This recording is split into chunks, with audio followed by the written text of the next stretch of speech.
You could not have asked for a better game from the Toronto Raptors than what you saw in Game 3 last night. You talk about clicking on all cylinders. That was the best game I seen Toronto play with this newly acquired all-star trade Marc Gasol team. Clicked on all cylinders. And mind you, the Warriors are undermanned right now. But still, you got to show up and play. You got to go out there and beat what they got. And what they still got is Chef Curry. Speaking of Chef Curry, you niggas was blessed last night. You got Davidson Curry. You got, I'm playing with not much. So I got to show you, I got to hop in my bag. I got to show you what I'm capable of. And I know what a lot of you niggas is thinking. I think Kevin Durant, man, he got to get up out of here. He holding us back. He holding us back from seeing Steph. And I feel you. If we could get that Steph more often, Kevin Durant, take your long ass to New York and make it competitive. Make basketball great again. If we can get that Steph and a different Clay, let's make the league more competitive. But what you see when you get that Davis and Steph is a lack of a team effort. Forcefully, they don't got Clay or Durant. So you got Draymond essentially being the number 2 option, something he's not accustomed to. Not really a scorer, more so a playmaker. So if he doesn't have the options to do kickouts and make that live play that he loves to make off the Steph Draymond pick, then the onus is on him to score. And that's not his strength.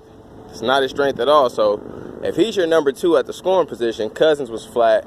Cousins looked off this game. Had a good game too. But this game he got outplayed by Marc Gasol. Clearly, in my opinion. And granted, back-to-back surgeries. I'm in the finals. Highly intensified game. It's not going to be easy for Cousins. It's an uphill battle for Cousins. As it is for these Warriors, man. So let's talk about the Raptors. Marc Gasol early. Initiating the offense. Played well. Siakam Pascal. One-on-one game is nice, I gotta admit. It's hard to guard his linky ass one-on-one. And that's what I will stand corrected on. I compared him to Giannis when he's a straight line player like Giannis. But he got much more one-on-one game and skill and elusiveness. Giannis would just really bolster his shoulder into you and just use strength and force. Siakam does it too. He's a lot threshold is what I call it. Thresh is when you just trying to break that barrier. Trying to break that barrier with pure force. He got a lot of that too, but the nigga got game. Danny Green. And I hate to say I told you so, but check the video. Check the last video. Or check 2 videos, 3 videos. I forgot which video. But I said Danny Green is one of those niggas who can be iceberg cold, and next thing you know, he flaming hot Cheeto hot, the black bag, the new bag. I seen Danny, it's a couple niggas I seen get as hot as Danny Green in the playoffs. Danny Green, Mike Miller in Miami, and J.R. Smith when they won a ring. When they won a ring, them niggas couldn't miss. They all resulted in rings. But when them niggas got hot like that and was the X factor for all those superstars around them, it make it real hard to beat. Kawhi Leonard, Mr. Consistent, had about 30. They looked easy for him. He plays so within the game, within the flow. And that's what I like to see from Toronto, because a lot of this playoffs, they've been out of their element because the offense has been stagnant, slacking around Kawhi. Kawhi been the only one killing the whole offs. Gasol was off. Lowry was inconsistent. Green was off. Van Fleet been killing too. I'll give him that. Well, early he wasn't, but he turned it up the latter half of the offs. But a lot of one-on-one, a lot of pick and rolls through Kawhi. That's not essentially his game. His game is a lot of movement without the ball and getting it to his spots, which is the 2 wings. If he's on that right wing, step up. That's his favorite shot. Step up. That corner, that's one of his favorite shots too. Step up. And if it's midi isolation one-on-one, you got trouble. Especially if he's switching on a nigga like Steph. Steph can't guard that boy. Too strong. Consistent Kawhi showed up. Van Fleet locked in, hitting his jumpers, playing his defense, doing what he do. It was a great game. The Warriors was just outgunned. Ibaka known for two things, mid-range and blocks. What did he give us yesterday? Mid-range and blocks. Everybody played their role. Lowry. And you know I talk about Lowry. I get on Lowry neck. But here's the thing about Lowry. I don't like his... Alright, it's the same thing with Siakam Pascal. If it works, it works. So I can't complain. But the method in which you get your shit, I don't think it equates to consistency. It's not diversified. Lowry gonna take the same shots every game. It's just depending on if he makes them or not. And to me, they're not great shots. Some of them are open looks. You get wide open threes, but you know, Lowry on the swing, he already got it premeditated that he finna pull up, so he'll take a deep ass three. Or he got it premeditated that he needs to attack, so he'll just drive into a nigga chest, get contact, no foul, throw it up, and look weak.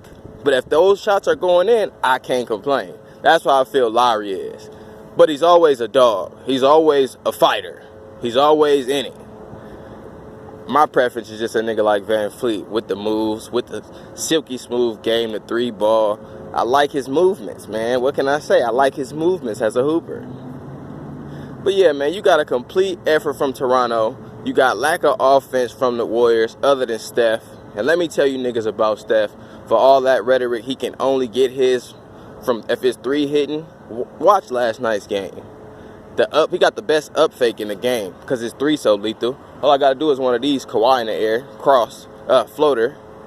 You playing me up tight, what you think I'm going to do? Fundamental, jab step, blow by, floater, layup to the rack, kick it.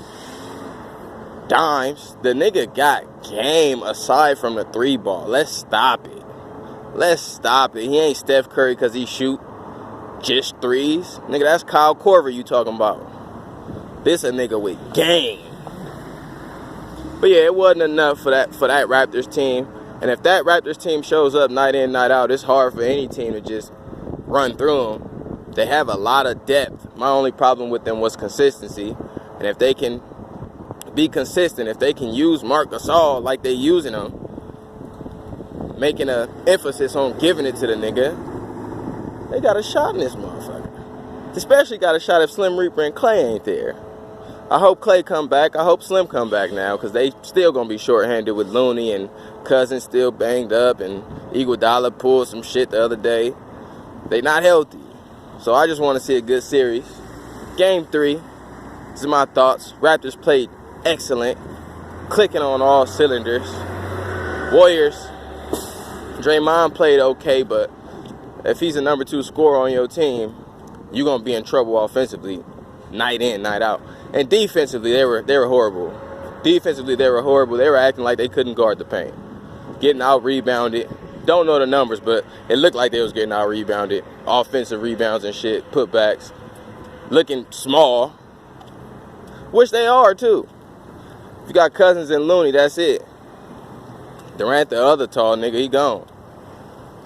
So just let me know your thoughts, man. It's getting intriguing. I don't know what's going to happen. I don't know who going to play, so... my predictions is null at this point. I don't know what the fuck is up.